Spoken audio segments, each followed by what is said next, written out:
বাংলাদেশে আইনের শাসন তৈরি হয়েছে। গরিবের সাথে আইন দেখান, গরিবের সাথে ন্যায্যতা দেখাতে হবে। গরিবের কৃষকের কৃষি ঋণ মওকুফ করতে হবে, এটা কোনো টাকা না।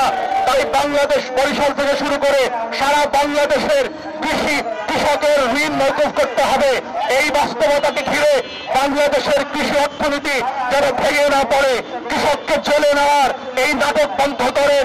সুদে আসলে কৃষকের কৃষি ঋণ মওকুফ করেন। নতুন করে লক্ষ লক্ষ কৃষক এবং বেকার যুবকদেরকে কর্মসংস্থানে ফিরিয়ে নিয়ে আসার জন্য যে ইন্টারেস্ট ফ্রি মাইক্রো ক্রেডিটের ব্যবস্থা করেন।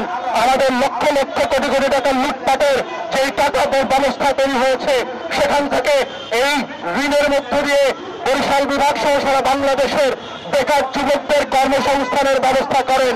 এভাবেই বাংলাদেশের একটা বিভাগ যদি উন্নত হয়, অর্থনীতি ডেভেলপ করে, অর্থনৈতিক অঞ্চলের মধ্য দিয়ে কর্মসংস্থান তৈরি করা যায়, এটা বাংলাদেশের জাতীয় অর্থনীতিতে প্রচন্ড রকম প্রভাব ফেলবে।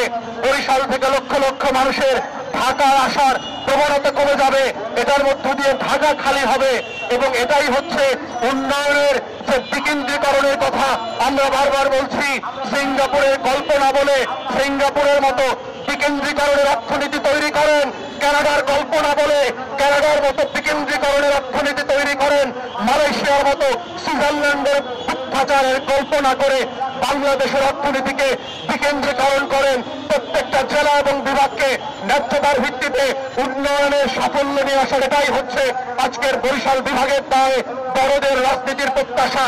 এই আশাবাদ ব্যক্ত করে অন্তর্বর্তীকালীন সরকারকে প্রত্যেকটা বিষয়ে অনতিবিলম্বে অবস্থান নেওয়া এবং দাবি করছি তারা যেন এই বাজেটে যেখানে যেখানে ন্যূনতম বাজেট দেওয়া উদ্যোগ নেওয়া প্রয়োজন সেগুলো যেন করেন।